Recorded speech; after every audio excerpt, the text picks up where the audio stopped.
Hello everyone, my name is Victor Öhman, and in this video I'll be going over how I approached the set dressing of the village, which was not only the bulk of the work I did, but also the most fun.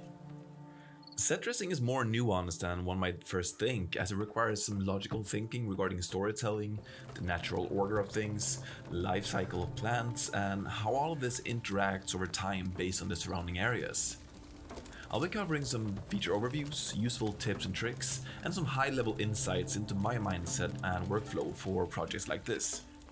The way I like to approach set dressing is to split it up into different brush strokes, as I call it: large, medium, and fine. The large strokes are the larger assets and areas, like forests or cliffs, and larger key assets. The medium strokes are hand-placed foliage like shrubberies, stumps, boulders, etc. Whereas the fine strokes are grass, pebbles, ropes, cables, decals, and so on. The first broad stroke I'll do is to add some nature to the surrounding areas. And the quickest way to do this is to use procedural foliage volumes, or PFVs for short. My colleague Jacob Koidel made a great video covering how to set these up, and you can check it out by clicking the video link below. To get started, all you need to do is to enable procedural foliage volumes in the editor settings, then find the PFV in the Place Actor menu. Then drag a volume to the area you want to populate, scale it to the correct dimensions, and then select the preset you want to use from the content browser and plop it into the slot. All the presets used in this video are all part of the project that you can download for free from the marketplace. And once that's done, simply hit Resimulate and give it a second or two to work its magic. And there we go, we got a forest. I'll duplicate this volume and add a forest to this side as well, then duplicate it once more, and select the sparse forest preset and resimulate using that instead. It gives the forest a bit of a nicer fall off rather than an abrupt edge, and I'll do the same thing for the other side. Let's fill in the remaining areas with a different preset, the shrub field one. What I'm going for is a nice gradient fall off, both in terms of verticality and density. This is a mindset that I lean on quite extensively when creating environments. As the surrounding area is done pretty much and the house is feeling a lot more grounded, let's add some larger assets to begin telling a story. Who lives there? What does he do? Has he been away for an extended period of time? So let's say he's a middle-aged carpenter and a barrel maker who's been on a merchant trip for a couple weeks. This will let us use quite a large number of the available assets in the library, and it will also allow us to make the place feel a bit untidy due to his absence. So I'll start off by adding a bench or two around the house, and benches are great as they can really help the viewer visualize daily life and how the benches are used, by whom, and sort of create their own stories. It might sound silly, but it works practically, and they can be used to place other assets on as well, just like tables can. Next, seeing as he's a barrel maker, we'll add some trusty barrels here and there. I'm making sure to add some nice boards between the barrels here to add some structural integrity and some more visual fidelity to the assembly. And while I've got these planks handy, I might as well just add a little storage area here. Let's continue set dressing the front of the house.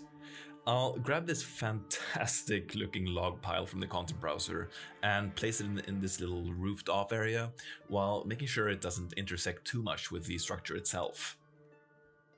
Something that was very common in ye olden days was a loading door or a landing on the second floor of houses on which goods could be lifted up to. I'll use some of these board assemblies that I just used to make a quick balcony of sorts. Here I'll place another barrel, and we'll return to this area in the next step. For good measure, let's go ahead and add a wheel and a wheelbarrow to give it that semi-rundown look and to add some more round shapes to the relatively straight construction, and to make it look as if the owner has made some makeshift repairs, etc. If we zoom out a bit and see how everything ties together with the nature around it, there's quite a stark contrast. Part of this will be fixed in the manual foliage pass later on, but let's go ahead and add in some elements to show that this location also used to be part of the forest. A tried and true way of doing this is to add a couple of stumps and things like that. So let's go ahead and add one here and there around the forest and the vicinity around the house. Next, let's use the rock that's part of the forest's procedural foliage volume and place one in a strategic location closer to the house, next to the road. The idea is to bring some select pieces of elements from the surrounding area into the house lot itself. Not only to help tie the areas together, but to help tell the story, as I just mentioned. When doing this, I'm also using a much larger rock assembly to make it look like the hill itself sits on a larger stone foundation. Alright, it's really getting there. The only thing missing now, before we move on to the next step, is to add the path leading up to the house. For this, I'll use a blueprint with a spline mesh. If you've downloaded the project, you'll find it in the content browser. And what you do is you simply drag and drop it into the world, and then alt-drag from the control points to start shaping the path. I made sure to switch out the default road mesh to an improved one, which is also available for use in the project. I'll start the path a bit back out of the way of the camera and have it swoop up to the hill to the front of the house, leading up to this area, which is a main entrance and sort of the main working area. And there we go. Just one last thing before we move on to the medium strokes. Fences. Let's set up a perimeter around the house. Just like with the road, I have a spline-based blueprint here, which lets me place it using splines, and it randomizes which pieces to use, and it automatically places an end piece as well.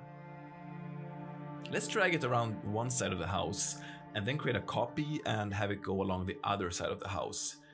I'm also making sure to add some fencing along either side of the road leading up to the house. I'm making sure to add some regularities to the fencing to make them look a bit older and more rickety. Anything to avoid straight lines. So let's move on to the medium strokes. Now I'll add things like ropes, chains, smaller assets, and so on. I'll start off by adding some boards to the path. It really helps break up the repetitiveness of the road and also add some more visual interest and storytelling. I'll grab a wooden beam and I'll sink it down into the mud here and there. Using planks and boards is a pretty common practice on muddy roads to help add traction for carts, people, and cars, etc. Now that we have that done, let's add some ropes. Back in the day, people probably didn't put ropes everywhere, but it really helps add some verticality to the scene and to help break up the sky, the surrounding areas, and so on. Plus, it's a really powerful compositional tool, as it's really efficient at guiding the eye and for framing. Similar to the road and the fence, I have a blueprint that Jacob set up for the project. I can place it using a spline, and it can be set to a closed loop as well, which is great if you want to make it look like it's been tied to something. So let's try it out here up by the balcony. It's set to a closed loop, and I'll duplicate it so that it looks like it's been wrapped around. I'll then make a copy of that and disable closed and pull it down to the ground. This makes it look like it's been the rope that's been used to hoist things up to the second floor or to the loft. Something that I like to do when set dressing in building environments is to kill straight lines. Straight lines are generally very unnatural, so when they do occur, they stand out like a sore thumb. There are many ways to do this. For things like fences, you can hang a rope on it, put a saddle on top of it, break the lines with a hand tool like a scythe, and so on. What I'm doing here is I'm adding some stone foundation using a couple of different assets. Anything to help get rid of the laser straight lines we're seeing. Even for modern urban or sci-fi environments, this is a good practice, as it just screams CG whenever there are pixel perfect lines. Let's go back to the storytelling for a bit. I want to grab some tools and smaller assets and props, because what I want to do is create a couple of work sites where the owner tends to sit down to whittle, repair stuff, and so on. So I'll place a large stump with an axe jammed into it over there. I'll hang a chain on the wall, place some tools and some other small assets on the benches, along with some boxes with, spilled potatoes, etc. Because it's these little things that really help sell the environment as a living, breathing space. And all these details let the viewer and the player make up their own stories in their heads and fill in the blanks. I'll also add a ladder. And fun fact, this ladder was actually created using this asset you're seeing on the screen right now by cutting it up a bit in Maya. Also, let's board up a door and a window. Let's say this guy is really paranoid and really don't want people to get into his house. Once again, these things tell stories. Why did he board it up? Did someone else board it up for him? Did he die on his travels, and is this place abandoned? And it's not only for telling stories, it also helps break up lines and adds additional depth to a relatively flat surface. Alright, time for the most fun part of the set dressing process, the fine strokes. And in this section we'll literally be doing fine strokes. And with that segue, let's open up the foliage painter. I want to add some vegetation around the house, not only to help tie the house together with the surrounding area more, but to tie all the assets themselves together with the ground at the intersection points. So let's start off by adding some foliage that we'll be using, like grass. Also, let's make sure to include the withered and dead versions of the foliage as well. I'll get to that point in a bit. To enable foliage for painting, just hit the check mark at the top of the square, then you can set the density, the scale, and other parameters. Then it's just a matter of painting.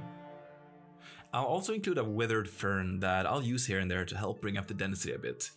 The first areas I'll paint are around the house, and I'm using a rather dense stroke here with multiple grass types included. I'm doing a very broad stroke and they're imprecise, and this is because the areas that I'm painting are wild grown and aren't kept tidy by human hands, so I'm going for a more natural, chaotic look. I'm also making sure to overlap into the PFV areas a bit, again to help tie things together. The next foliage pass I'll do is with finer, smaller and more precise grass tufts. I'll focus on placing these around the intersection points, around the road planks, around the house, fences and so on. Pretty much everywhere things meet the ground I'll place a clump of grass, and the reason for this is twofold. First of all, it makes sense biologically and naturally. Plants usually like water and less wind, and next to an object it's usually less windy and more shade, which in turn means there's more moisture. Secondly, it simply looks good to break those lines and intersections. I know I keep going on about killing straight lines, but I really can't stress it enough. It's so important. Let's find some branches and scatter them around the edges of the road and the house lot. It really helps add some more depth to the relatively flat road, plus it brings some of the nature into the man-made area. And now I'll add in some rocks, and here you'll see another example of gradients and fall off. I'll start off with larger, less dense rock strokes, followed by smaller but more dense strokes around them. The reasoning here is that smaller rocks scatter more easily, which means they'll reach further into the trodden areas, whereas the larger ones stay more in place. One asset that I loved using in this project is a dead broom brush. They look almost like small pieces of hay or sawdust, and I used them quite extensively on the ground. Not only to help add some additional detail to the ground, but to help tie everything together on the ground. Plus, it was a common practice to spread things like this on the ground to help bind moisture and make it less wet and slippery. I might have overdone it, but I think it looks great. I'm making sure to mainly use it around the house and along the paths and the roads. As much as this might seem like a linear workflow, there's still very much an iterative nature to it. And at this stage it's a good idea to zoom out to get a bird's eye view of the scene and to dive in where it's needed to refine and tweak. I'm noticing the ground is looking a bit lackluster, so I decided to go in and add some additional, more worn down looking plank assemblies there. And here's another example of fall-offs and gradients. Notice how the entire scene consists of them. Forest leads to sparse forests, which in turn leads to shrubbery fields and then grass. The house leads to smaller assets around it, with even smaller assets on and around them. So let's take it even one step further by adding even finer and smaller grass leading from the larger grass and into the house lot itself. And as a final step, I'll sprinkle in some taller, almost wheat looking plants in a few select spots to add some height variation. And there we go. I really hope you learned something from this video. If you have any questions, please drop them in the comment section below.